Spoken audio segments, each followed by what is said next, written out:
We should be writing. We should be writing. We should be writing. That's astonishing for the time. It was that's one of, and like I can watch so much stuff so many times and not get tired of it, but I feel like The Thing is one of those movies that I will never ever tire of. Yeah. Yeah. I would say The Thing and the original Alien are just chef's kiss. Like perfect, especially for the 80s. Oh, definitely. With practical effects. Yeah. Have you ever seen In the Mouth of Madness? Yes. Yeah, I love that one, dude. I just rewatched that recently. I heard that Guillermo del Toro was either, I guess he was on pre-production or working on, like he wanted to make a Mouth of Madness movie. It might have died in development hell. Yeah, I heard about I think that. it would have been great, yeah. Because he's a huge Lovecraft guy, for sure. Like, did you see the one with, I was going to say, with Nick Cage? What was he in recently? Was it The Color Out of Space? Oh, yeah, dude. Color Out of Space was the shit. Yeah. I loved it. I'll watch anything with Nick Cage, though. For sure. Like, I think great. He elevates. He's great. He gets such a bad rap, dude. Like, people forget that he is like a top-tier A-list actor. Well, not really A-list anymore, but he's like a top-tier talent. And he's one of the few that has gone from being just like, he was in cheesy, corny stuff, and then he had a legitimate... He won an Oscar. Mm-hmm. I mean, I don't know if you've ever seen Leaving Las Vegas. It's one of my favorite movies. It's so good. Yeah. Like, when he's on, he crushes it. For sure. And then he's a blockbuster guy because he was in, like, The Rock and Face Off and all that other stupid shit. And now he's like an indie act. I don't know, man. No one's had a career like him. Seriously, and he's done like, he goes from Lord of War, which is like basically a serious biopic. I don't think I've ever learned how to actually pronounce that.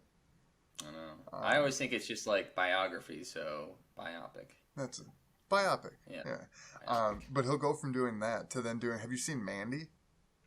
Yes, I love Mandy. Me too. It's such a trip. I always pair that one with Color Out of Space. Like, they go together so well. I like that. There's purple vibes. And then there's also, he did the... what was the name of it? It's the Five Nights at Freddy's, but not called that. It's where he is quiet anytime movie. Yes, I know what you're talking about. With the creepy animatronics? Yes. I really like that movie, and it's crazy because Nick Cage is such a vocal actor. Mm-hmm. Like, we're going to have you, I think, say like 3 words the entire time. Yeah, I've actually never seen it. I'm familiar with it. Good. I'm going to have to look that up. Yeah, we might have to talk about these at some point. For sure. And then he also did it that same era. So he did Mandy. He did that one. Oh, he did Pig, which was... Pig was phenomenal. Yeah. Should probably... This is now a Nick Cage podcast. Yeah, dude, like, there should be a Nick Cage podcast. Willy's Wonderland was the name of it. Okay, yep, that's it. Yeah, I have not seen it, but I need to. Yeah. I should probably do the intro. I was going to say, I think I'm stepping on your intro. No, not at all, man. All right, welcome to We Should Be Writing. I don't remember what number episode this is. There's only been a handful, but I've ordered them differently. The podcast is officially out now, though. Like, people can watch it. Yeah, I still have to upload it to, like, iTunes and shit, but... Okay. Yeah. Anyways, I am Nick Botic. You can find me everywhere at Nick Botic because I shamelessly promote myself everywhere I go. And I am here with this guy. Travis Brown. You can find me at travisbrown.writing.com. Actually, no, I think it's just travisbrownwriting.com. The dot's the email. So if you want to email me, you've got that too. And honestly, if I had as cool of a last name as Nick, if it was Botic, which sounds like futuristic, like you're a fucking cyborg, I would put that everywhere. My last name is Brown, which is, I think, the 4th most common last name in the U.S., something like that. Dude, my wife's maiden name is Smith. So she's got you beat there. Yeah, dude, so like obviously we want to have kids, don't have kids yet, but we've decided on a name. And like when I was growing up, people would always be like, "Oh, robotic," like making that joke or whatever. Robotic. So I was like, I want to give my kid a name that doesn't allow or that will like, I don't know, I want to try to avoid that. The name we decided on for the kid we're probably going to have in the next couple of years, maybe, I don't know, that's a wild presumption. I don't know if that's true or not, is like, I like it, but I like it because of Hawkeye and Endgame and just I like comics. The name Ronin. Oh, Ro that's a pretty Botic. badass name, robotic. Robotic. Or you could even go. You could if it's a boy or whomever, you can name them Joseph. So they'd be Joe Botic, Jobot. which is pretty close. I like Ooh, it. or Florence, they could be Flobotic. Give them Ant-Man powers. They're Grobotic. Robot. Yeah, dude, my last name is Croatian, but I am not Croatian at all. I have zero Croatian blood. My grandfather's side is actually from Croatia as well, Oh, and then nice. on my grandmother's side, very like just off the boat Polish. Like my great grandmother came over here with her parents, and gosh, what was my mom's main name? It was Berkovic, it was Czech and Croatian, and then I can't even remember her mom's main name. I think it was Molak, but very Eastern European. And then on my dad's side, it's Brown. And they're like, "Where are you from?" He's like, "I have no idea." I don't know. Wait, what did you say your grandma's was? My grandmother's maiden name was I think it was Molak. Oh, Moloch. Okay, my great grandma's was Malloy. And it's super Irish, and it was like the classic Irish spelling. Yeah. So yeah, I am. But my nationality, weirdly, is primarily Native American, Russian, and then Irish. Is what. It's a fun mix. Yeah. That's one of those walks into a bar jokes rolled into one. It really is, right? And this is the punchline. Nick Pike walks into a bar and just exists, and everybody laughs. So there has been quite a bit going on since last we spoke in our little neck of the woods. Man, I don't know about you, but I've completely withdrawn from social media and a lot of stuff. It's just Yeah, man. overwhelming. It's I mean the elephant in the room obviously is like I don't want to get like too heavy on this, but like I don't know, man. I consider the guy a friend. We're talking about Nick Casotis, I believe his name is. I knew him by a different name. Yeah. But he was a very popular and prolific no sleep writer. And he had most recently sold a story to Sony, which was huge for him and for the community as a whole, obviously. And then the news came to light that he had committed a just horrific crime against his. We still gotta say allegedly. Oh, excuse me. Yes, Well, reporter me. Yes, there are reports that he has committed a horrific crime. Yeah, I don't know, man. It's just that fucked everybody up, man, because he was just the coolest guy for years. He was. I think we talked about this before, but if you asked me 2 weeks ago to say who's the nicest person on No Sleep, he would have been my pick because constantly went to him whenever I was frustrated by rules or moderation, whenever I had questions about contracts. He reviewed most of my contracts for me for things like collections and even podcasts and comic books. I would just be like, "Hey, you got a minute, man? Would you mind just giving me your non-legal opinion?" Because he was a lawyer. Right. I didn't want to lean on that too much. But he never made it feel like it was an imposition, and it's really, I don't know. There were people that knew him a lot better than I did. Mm-hmm. I never met him in real life. Yeah, we same. just had chatting on Twitter and Reddit. I did invite him to my bachelor party, and I was serious, and I thought he might make it. And now, obviously not. Yeah. The bachelor party's in August. But yeah, it shook me too because I always thought I was a very good judge of character, and I genuinely thought he was the nicest dude on No Sleep. Like that was his title. Yeah, and dude, I feel like this is one where no matter how good you thought your judgment of people was, it doesn't affect the score there at all. Like, because this is just a whole other level. No one saw this coming. Not even the most perceptive people would have suspected this, especially of him. Because yeah, dude, like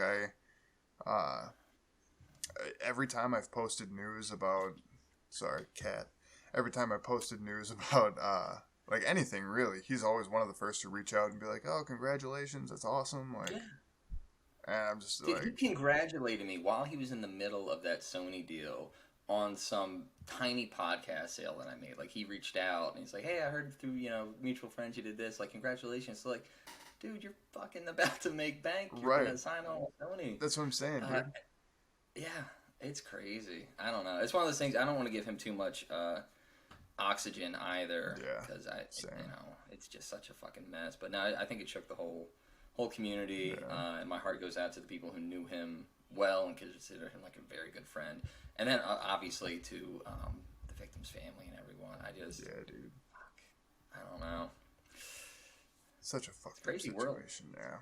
yeah. Anyways, so yeah, I just thought it was prudent that we at least touch base on that a little bit. But I'm glad you brought like the whole no sleep community. There was also the I don't know if you saw the blackout. That's what I was gonna get to next. Yeah, yeah, dude,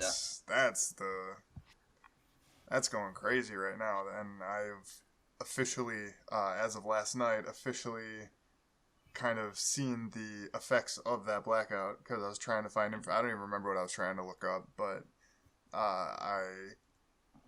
because usually all of my Google searches are like best horror books of 2016 Reddit.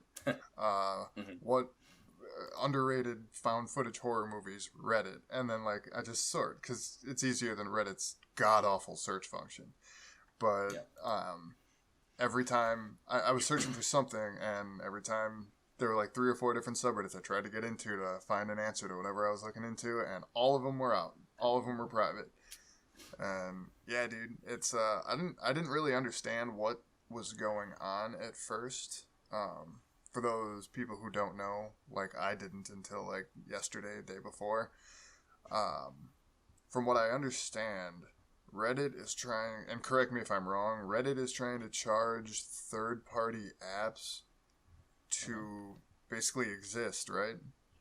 Yeah, to do anything with their, I think it's UI or to have any basic relationship or connection to Reddit, and it's such a shame because Reddit itself as a mainline platform is garbage in terms of like, I don't know a lot about coding, but I know that it's an absolute mess for how big it is, and it doesn't have in particular a lot of features that folks who might be disabled would need, screen readers, and I'm not sure the depth of it, but I know that third-party apps have jumped in to fill that gap. So, like, if you are blind or you have issues with reading or issues with navigating, it's absolute clunk of a UI. Yeah. There are all these different apps that basically assist, and I guess Reddit was looking around and being like, hey, we're not getting our ad revenue when people are accessing us through you. So if you want to keep existing and using Reddit, we're going to charge you an exorbitant amount. So it's very, capitalism. And which is, I get it. I 100% understand. But if Reddit's going to do that, I think they need to fix their own shit. For sure. And one thing I saw that, and maybe it's because it's all I've known, but like I've never used a third-party app for Reddit before. I've only ever used the official Reddit one, and I've never had a problem with it. I've never seen like what the issues people not claim to have. Like I'm not trying to see people are lying about it, but like I've never personally come across any instance where I would be like, this is terrible, I need to use a third party. So I can't really like speak on the benefits of using a third party app, but it just seems the amounts that I saw cited as what they were trying to charge, I think the name of one of them was Apollo. Trying to charge them just an insane amount of money for what is, to my understanding, a free app so far. And basically it sounds like they're just trying to like bid them out of the race, essentially. That's what it seems like, is that they're, offering the ability to pay to play, but essentially trying to price them out of the market and killing stuff like, Apollo's the main one that I've heard of, but I do think it's mostly an access and accessibility issue. And Reddit is just hammering down for whatever reason. And I don't know. Reddit is my least favorite social media platform because it's a weird one. It has not gone the way of Twitter and Facebook yet, where it's just a complete clusterfuck. But it's a mess. It's kind of hard to use.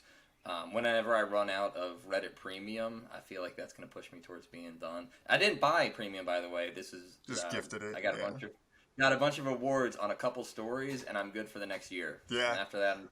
I had that for about a year as well. Back when I was still posting, I gathered enough awards to have it for it was like 11 months or so. It was from two main stories. I actually got I think it's been about 3 years worth of premium. Damn. And it's two ones that got popular, and then people just throw awards, which is super nice and very grateful. If anyone listens to this and you've ever given me an award, thank you. Yeah, dude. But I've given you a couple awards. I know that. I've given you some too. I think it's nice to spread the love. Hell yeah, dude. It's But you don't post very much, and haven't. Yeah. For a while. Yeah, I've been focused on trying to just get my stuff in magazines, collections, like collections from like major publishers and stuff, and yeah, it's been nice. It's been like it's definitely more of a process, I guess, and the like as well as I do the feeling of rejection from No Sleep when you pour your heart into a story that you spent however long working on, and you get nothing on it. You get under 100 upvotes. It's crushing. And with trying to break into the traditional writing market, it's that feeling times 1,000. It's that feeling every time you get an email back saying, "Oh, it was a good story. It's just not right for this." Like it sucks, but then you get that one, and it made it all worth it. It's like, yeah, we love your story. We'd love to have you be a part of this. And I'm like, I feel speaking of Reddit, if they ever found a way to monetize creators the same way that like Twitch has and YouTube has, OnlyFans, they knocked it out of the park. Oh hell yeah! If Reddit ever did that for something like short stories. Man, I think I'd put so much more attention in there. For sure. It's such a great way. I've never connected with as many people as closely as when posting a story that does well on Reddit. Yeah. Because you get the conversations, you get messages, you get the awards, you get people trying to chat you. Yep. Even when you sell something to a podcast or a magazine or a Vine or anything there, it's just not as immediate. Right. It's not that like, bam, I love your story. Can we talk about it? Which I think pretty much all writers are just like, yeah, I'd love to talk. Let me get into the process. Yeah. But yeah, the money's not there. And then with No Sleep, it's nice for exposure. I've gotten other projects directly from No Sleep where people found and messaged me. Yeah. But it is very much a cul-de-sac where you are trying to find a way to, jump over to the next town. Yeah. I would definitely, if they could find a way to monetize or even do like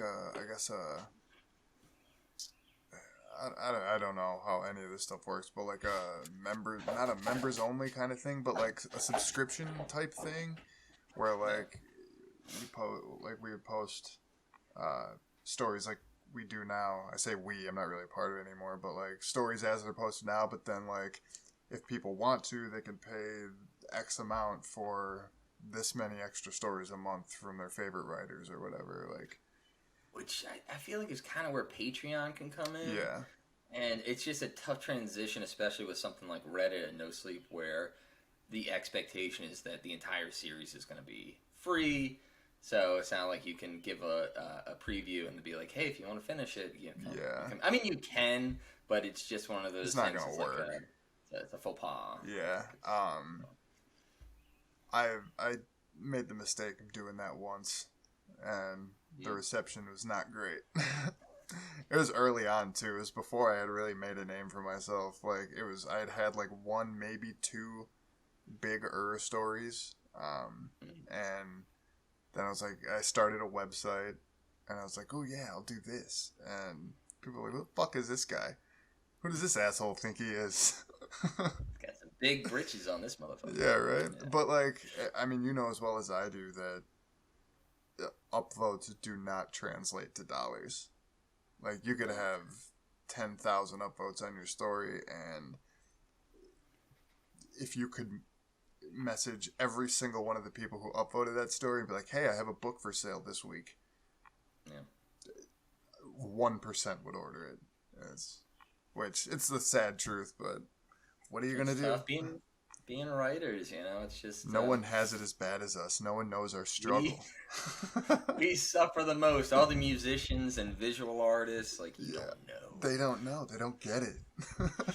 Oh, man.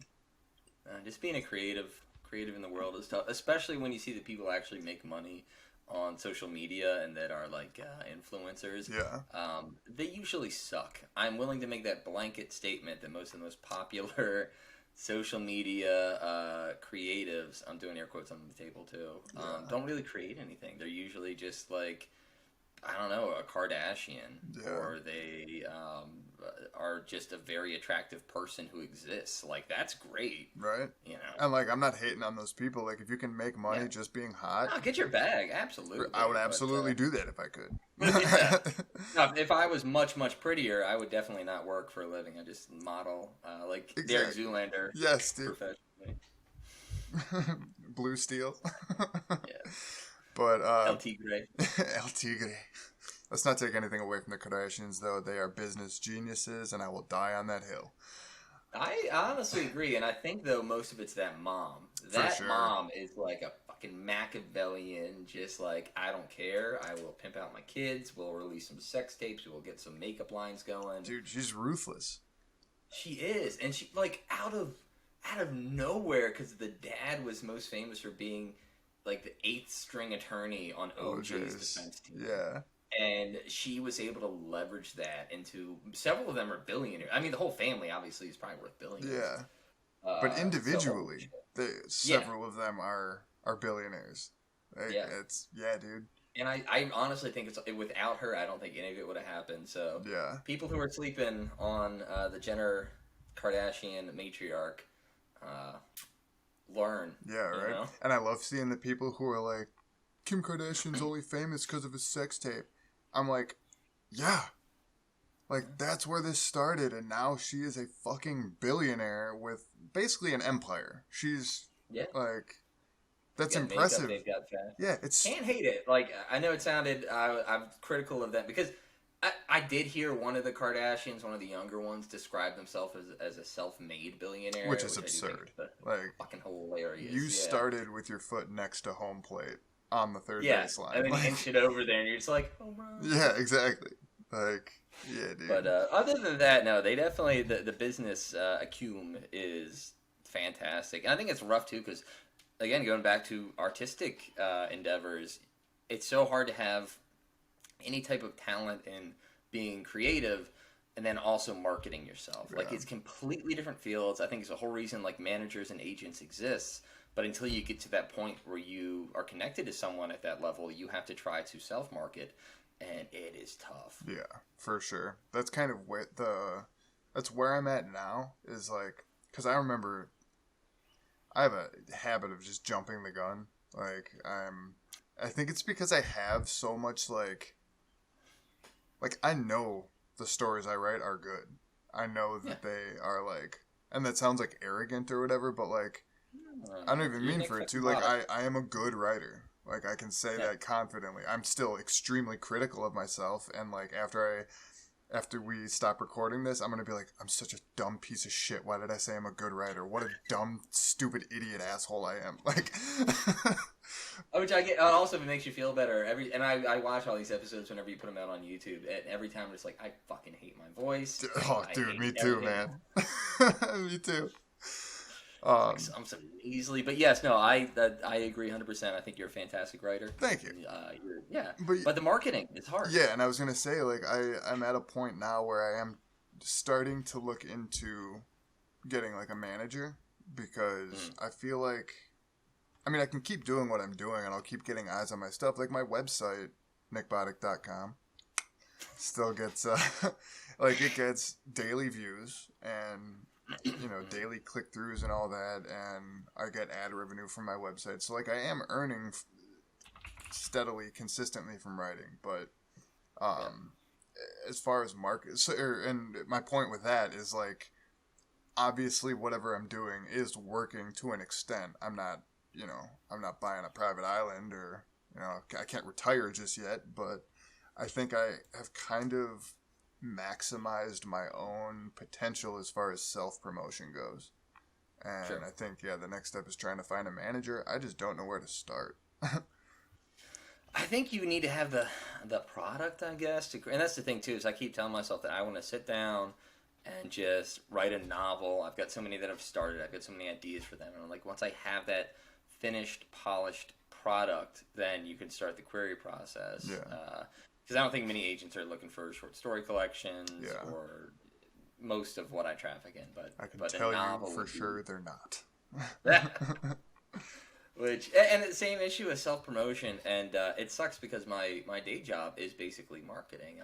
I'm a digital engagement coordinator, so I run social media for a government agency, like a pretty large one, Yeah. and I love marketing other people. But whenever it's my stuff, I'm just suddenly like, Yeah. it sucks. I don't want to bother people. Yeah, and like that feeling is kind of what I have broken through, I guess. And like, so I haven't really officially announced it anywhere yet, but I am currently writing a nonfiction book, and this will tie into what we were just talking about in 1 second. So the nonfiction book is essentially...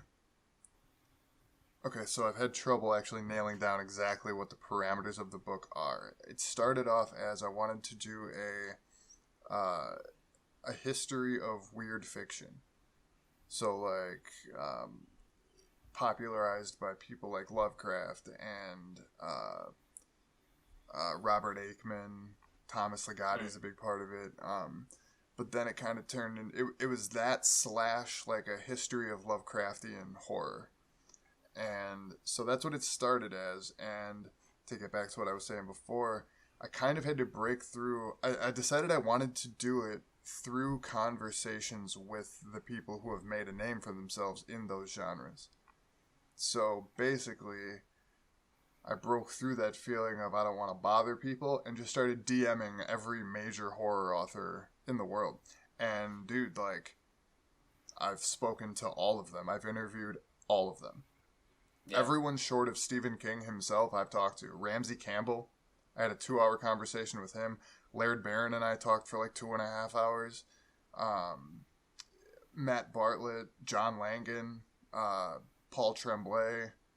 Oh, he's one of my favorites. Yeah, dude, like, it's been awesome. And like, I wouldn't have been able to do that if I would have kept that mindset of like, oh, I don't want to be like annoying or bothersome. Like, I figured the only way you can get shit done now is just to be annoying. Like, and I do kind of feel like people who are out there making this big, mark, authors like Paul Tremblay, and then when we talk to Dathan of Pen Pal fame, they're probably used to it, and I think that as long as you come in with a good pitch and just be like, hey, I want to tell a story, they're all storytellers at heart, so why wouldn't they want to talk? For sure. But that's very cool, and I admire your grit and your moxie. My willingness to embarrass myself in pursuit of my ultimate goal.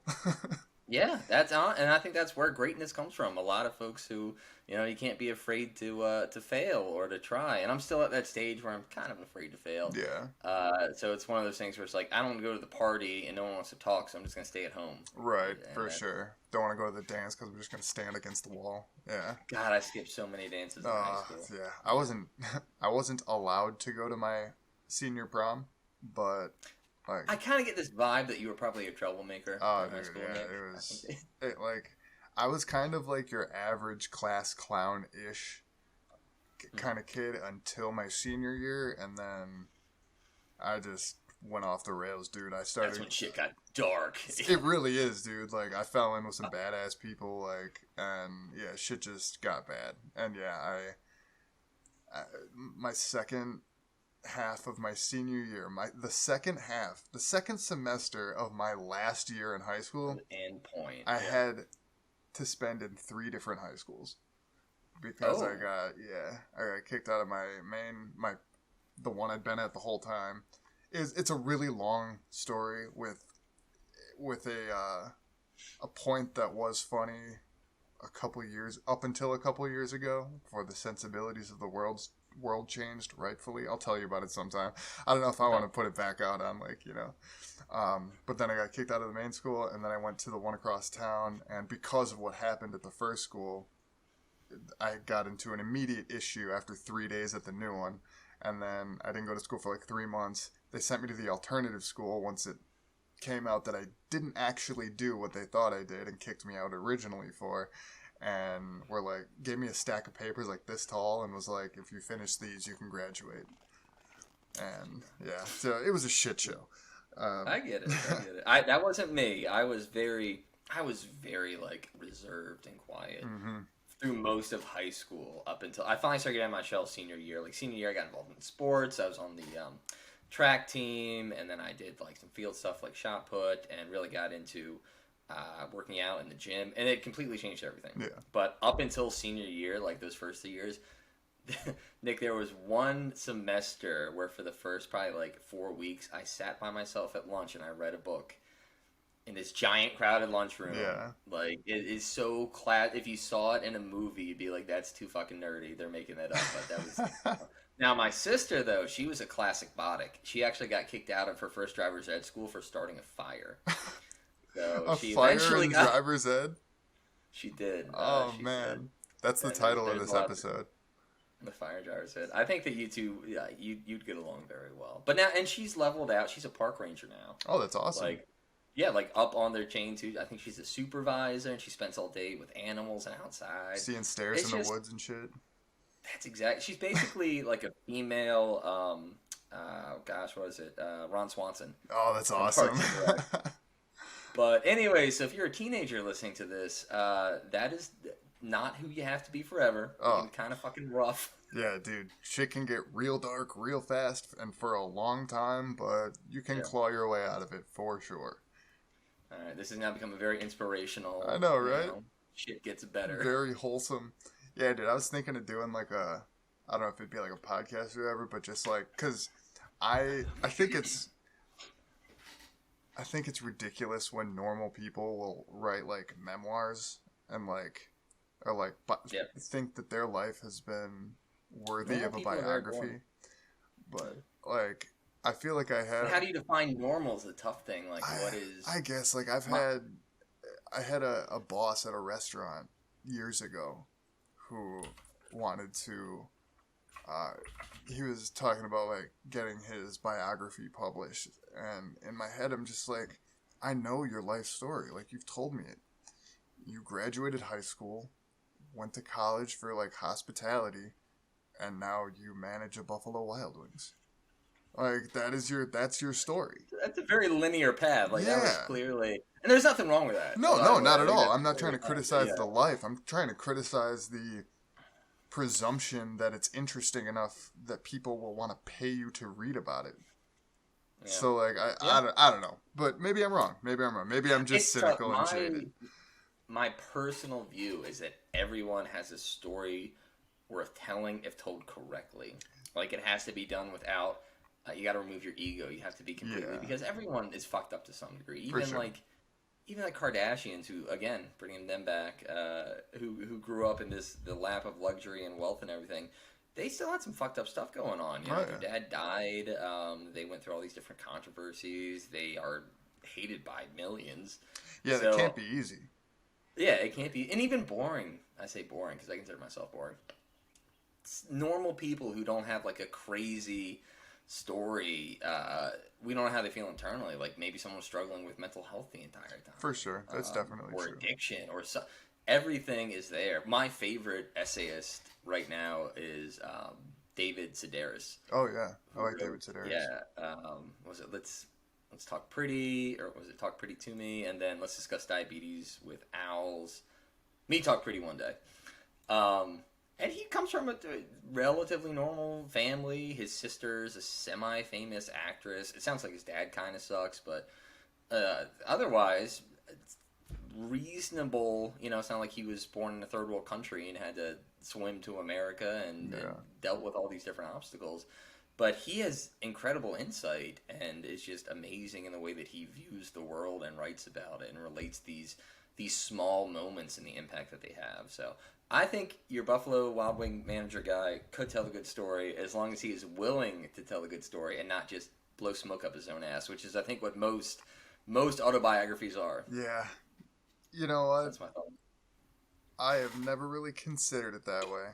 And David Sedaris is a very good example because he did come from a again, Yeah, quote I don't think they were unquote like. I normal think they were like upbringing. a. I want to say like an okay New York family. Yeah, Um, he was gay too, and I do think that his dad at least maybe had some issues with that. So yeah, that's obviously an obstacle, but it's not the hardest life, and yet I think that his writing is so perfect, and it's so yeah, it just whenever I'm done reading it, I feel better about the world. I'm like I kind of we're all in this shit together. yeah, Or David Foster Wallace, who's fucking nuts in a lot of different ways, but his fiction's great. My favorite piece of his was the commencement or graduation speech that he gave. I can't remember what school it was at. I'm gonna actually have to Google it really quick because I listen to it every now and then. yeah. Um, this is Water. Oh, it's so I'm not fucking familiar. good. I'll have to check Oh that man, out. please listen. It is one of those. I'll be frustrated and I'll be just like in traffic or in a line one day thinking about how much everybody sucks, and it'll just randomly pop in my head, and it just you feel this kind of calm Calms from you it down because a he's little like bit. imagine. Yeah, it's this perfect study in empathy delivered in a really tiny capsule. Yeah, And he's a great writer. He was, his personal life is pretty fucked up, I think, and messy, and he might not be the best human being, but in terms of just being able to articulate your thoughts into a way that everyone can resonate with, yeah. fucking nail it. You know what does it for me? What like calms me down is if I'm having a particularly bad day, I have hung on to every one of my like cards that I've gotten from like birthdays, Christmas, holidays, like greeting cards, Mm. like greeting cards, stuff like that. Yeah. I've held on to all of them for God, going on got to be 12, 15 years now or something, because it was before I got my shit together that I was holding on to all of them. And like, if I'm having a particularly bad day, I will just like flip through some of my old greeting cards and just be like, oh yeah, people are pretty cool actually. And Yeah. it makes me feel so good. I love that. Oh, God, I love that so much. That is fantastic. That is very like Mr. Rogers, which is the anytime there's a fucked up like a mass shooting or a terrorist attack or any awful ugly thing, he's got this one quote about no matter how bad it is, always look for the helpers, and there will always be, no matter how ugly a situation is, someone will be there trying to call 911 or giving CPR or pulling someone out of a car. Like there's just this good in humanity that even when we are terrible, you just have to remember to look for. Yeah. Bob Ross as well. Oh, Bob Ross is great, dude. He's a very inspirational dude.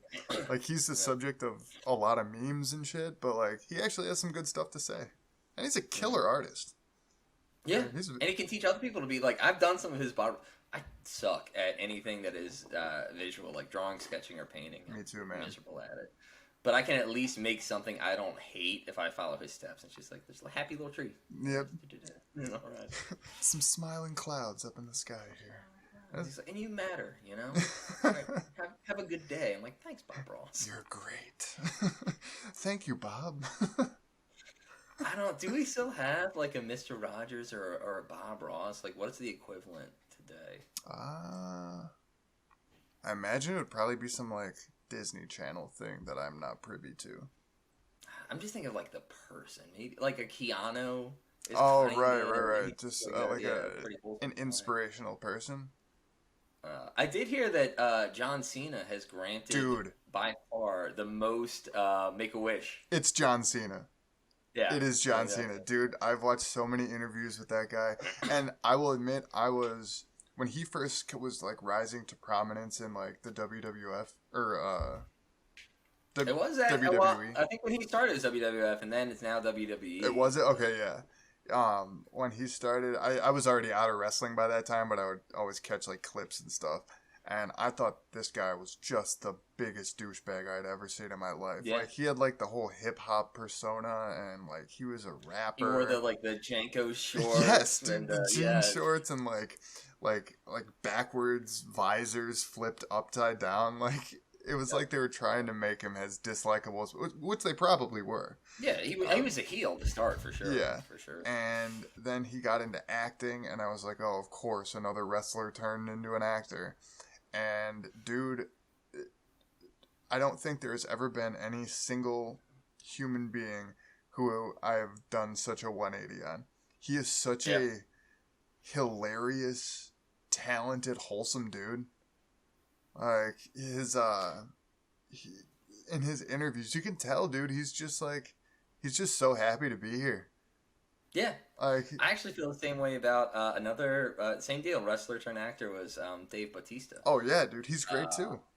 Yeah, I thought he was just such a joke coming out. And same thing with John Cena. Like I think his first movie was like The Marine, which is some generic ass action movie, but he's so good in Peacemaker. Oh man, And I just can't get past it. When I figured out or found out about the Make a Wish thing, like he doesn't turn them down, and Yeah. he seems to be dedicated to doing as many as possible. And I think he's got the record by dozens, maybe even Yeah. hundreds of wishes. yeah, it's a huge margin. He can't even see second place. Yeah. Like, If he hears that a kid is sick and wants to meet John Cena, the motherfucker's getting in a plane. exactly, Like, and right like now, yeah. that's so cool, dude. Like, cause he doesn't need to do that. No. And yeah, I don't know. And a lot, yeah. He could be no shade on The Rock. I think The Rock's a great entertainer, Mhm. but I don't think that he's more like a brand at this point. For He's sure. just like, For you know, sure The he Rock, is. Dwayne Johnson Entertainment. But folks like John Cena and then Dave Bautista are just out there grinding. Also, Bautista's a great fucking actor. I can't get over the couple minutes he was Blade in Runner, Blade Runner. Yes, dude. Oh. He put on a clinic in Blade Runner. Yeah. He is. And he moves around so much because he was in the Knives Out movie, The Glass Onion, and he was Yes. great in that. And then I don't know if you've seen Guardians of the Galaxy 3 yet, Mhm. but I think he stole again every scene that he was in. Yeah, dude. Drax is a fun character. Yes. Yeah, and he's the perfect person to play him. Yeah. Yeah, he's for sure another one that Knock at the Cabin, which I haven't seen all of. I saw part of it. Yep. I was streaming it, and He was great. Again, he makes that movie. Yeah. yeah, he really does. Yeah, he's great. And he's definitely another one that I did not expect much from. Like, I think in the way that, like, because The Rock, like I could see Dave Bautista winning an Oscar one day, because he clearly takes acting as a very serious craft, and it's a thing that he wants to pursue, like, on an artistic level, I think.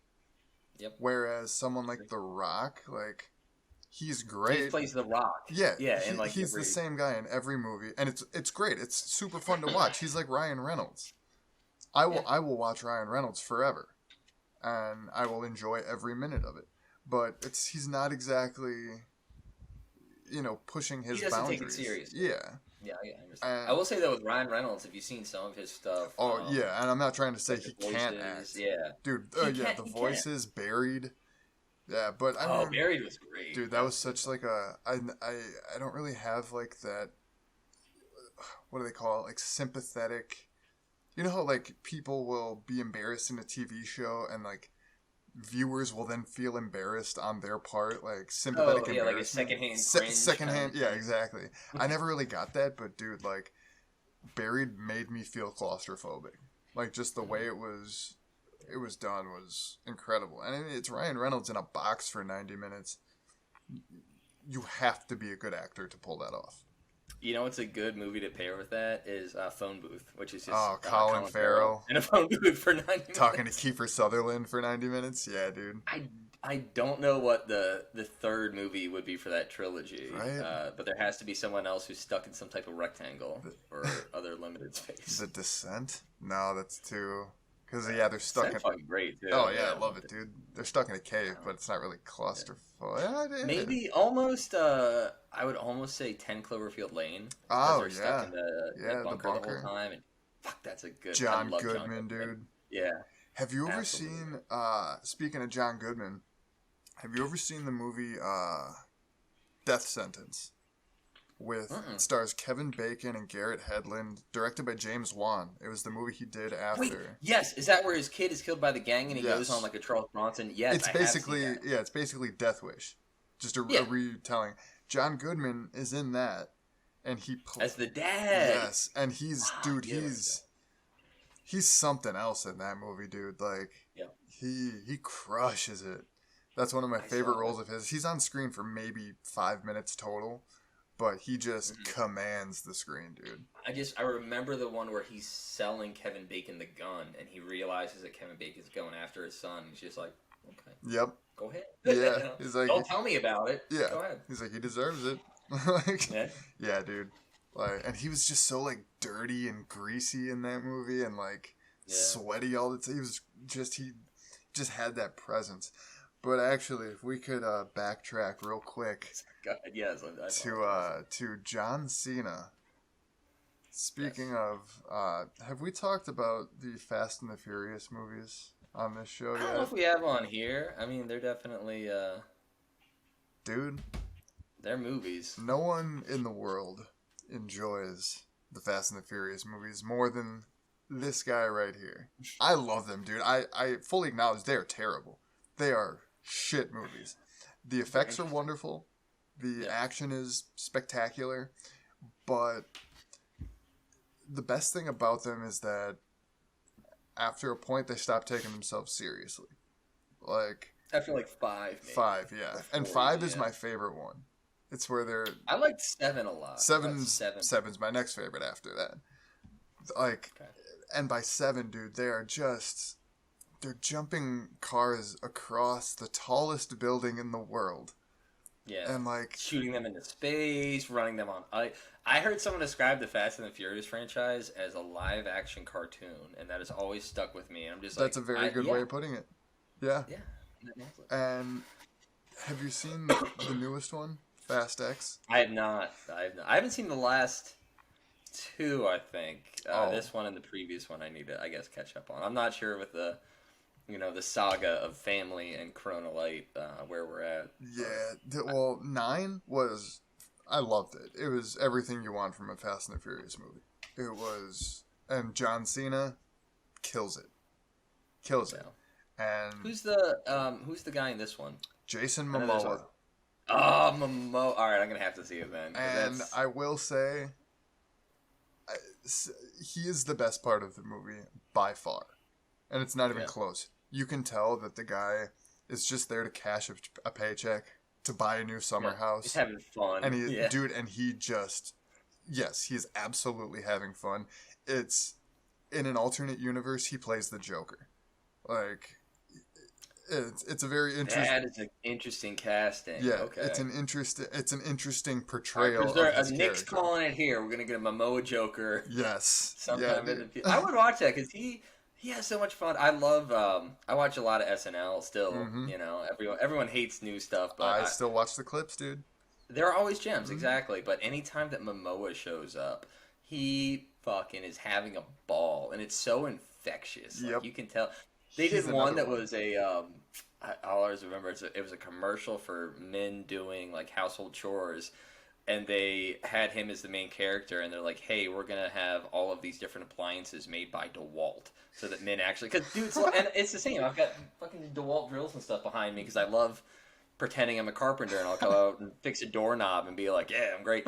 But it was DeWalt vacuums and washing machines and dishwashers, and it's just Jason Momoa being a big manly man, just like fucking driving around on his vacuum, and he is just cackling, and it's a good time. That's awesome, yeah, dude. Like he's another one who is like that level of wholesome. Like that John Cena, Keanu level of just like all this just seems so happy. Yeah. And I respect the hell out of the way he and Lisa Bonet handled their divorce. Which I don't buy in, like I don't get in I don't not involved, but like I don't invested in like celebrity relationships. I don't give a shit about any of that.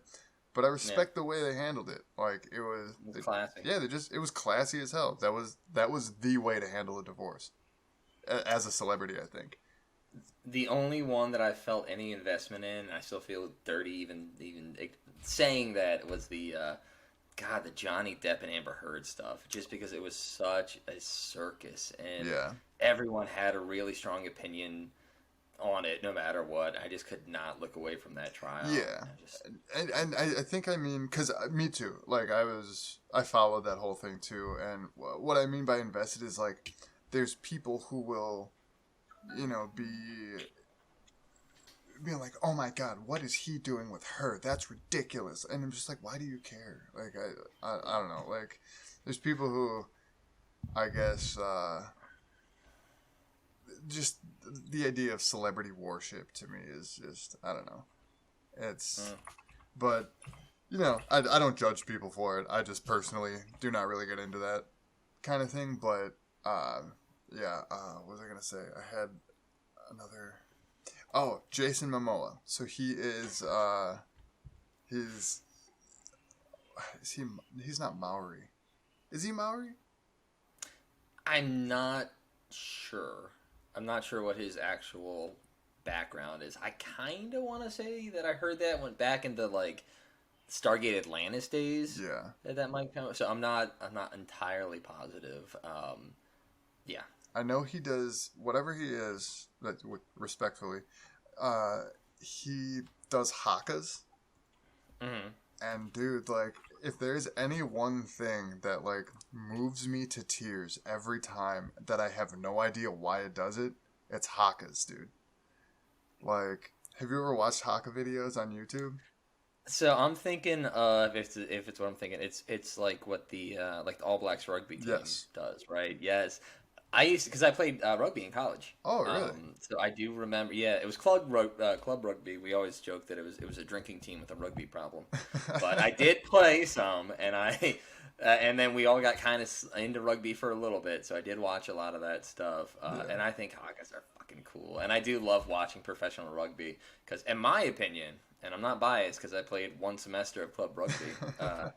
They're some of the most intense and just badass athletes on the planet. Oh, for sure, dude. It's American football with soccer. It never stops. You don't have padding. You just slam into people. Yeah. I do remember we used to play. My college team was not very good. It was a very tiny college. I went to Washington College, and it wasn't even like a school team. It was the club team. So we would go out and we would play in tournaments and usually lose because we'd play actual teams. And when we played like big schools, I remember we went to a tournament and we played the Navy's. It was not their A squad or B squad. It might have been their C squad or even D squad. And they crushed us. But these kids were fucking good. I mean, they played at the Naval Academy for rugby. So even their C squad, like it was an honor to play. Yeah. But we had this one short, chubby English guy on our team named Hank. And I'll never forget, we played, it was a marathon tournament. So you were supposed to play like 4 games over the course of the day. So you like play and then you get like a half hour, 45 minutes to recuperate and then play again. He got a concussion in like 20 minutes into the first game. And he played the rest of that game. And he played the next, and he had this nasty purple, like his entire side of his face, and everyone was trying to get Hank out of it. And eventually the refs made him leave, and then he switched jerseys with someone else who was injured on our team, and hopped back in there and played a full another game before he got caught again. And obviously, all that's stupid, and you should never do that. Yeah. It's so bad for you if you have a concussion. Just chill the fuck out. But it was something about that determination, and I do remember that was one of my favorite college memories because at the end of the tournament we barely finished our 4th game. I think we had like a 10 or 12 player squad total, so we didn't have a lot of reserves. Everyone was injured. I fucked up my ankle. People had dislocated shoulders and everything else, but it's just like you get through it and it's so fucking cool. So that's my roundabout way of saying that yes, hakas are great. Please go ahead. Yeah, dude, like that's great. I've never played rugby. And it looks like the most dangerous sport. We should do a no sleepover with some of our favorite writer friends from No Sleep, and then like organize some team sports. I would be down for that. Yeah, that sounds like fun. All right, I'll be on your team because I know you're fucking gigantic. So that works. I'm a tall little guy.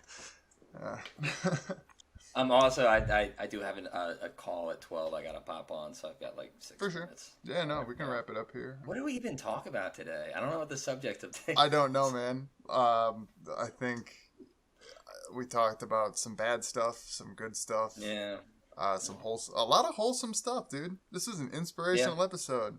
We talked. I think we might need to start for these have a third person that's not I don't want to presume anything about your mental health. I know I have severe ADHD, and I kind of feel like you and I are really good at just like light speed bouncing between shit. Yeah. We just need someone to like ground us. Yeah, dude, that would not hurt. Although I do like just the ping ponging back and forth. Like I don't. It's fun. Yeah, and we usually sometimes make our way back to whatever our original points were gonna be. I feel like we Sometimes. burned an hour, and it was fun the entire time. It was like we didn't really Yeah, focus on anything. We We're didn't. Like, We didn't. do you like rugby? Do you like Fast and the Furious? John Cena does a lot of Make-A-Wish. Yep, that was. Nah, dude, I like it. But nah, man, I'm always down to have more people on. The more the merrier. I thought, aren't we inviting your dad? Yeah, yeah. I was just talking to him the other day about it, and he's gonna be freed up from work sometime soon. So we're gonna get him on here, and he. If you want to, it could be a fun episode. My dad doesn't know a lot about horror, but he's just a fun fucking dude. Yeah. So if we want to do like us versus the dads on some kind of subject, Dude, yes. Find out what like your dad's favorite like horror movie is or something, or like what his favorite book, or something. Just something we can. Yeah, dude. I'll try to. He's very Eastern Shore, Maryland. He's the handy guy. He's the one I call when I actually have to fix something in the house. He used to be a construction worker. Yeah. He's really big into shooting and golf and boating and fishing and all that. So I'll try to find a horror angle. For sure. Yeah. Maybe we could do something like, how would you survive in a horror situation? That would be a good one. Yeah. That would be a good one. That. 'Cause I know my dad is really good at just like, he was in emergency management too before I got into it, and he's very. If shit got real and like zombies popped out or something, I would immediately go to his house. He's who you'd want. By your Yeah, side. he's who I want. So yeah. For sure. Hell yeah, dude. Yeah, we'll definitely set that up, man. But all right. I am Nick Botic, nickbotic.com, at Nick Botic everywhere. And this is Travis Brown at travisbrownwriting.com, I believe. You can find me at Nick Botic. There you go. Point. Yeah, pretty much. Go there first. Pretty much. YouTube.com/Nick Botic, which if you're watching this, you're already there. So, all right, man. Take it easy. I'll talk to you soon. You as well. Sounds good.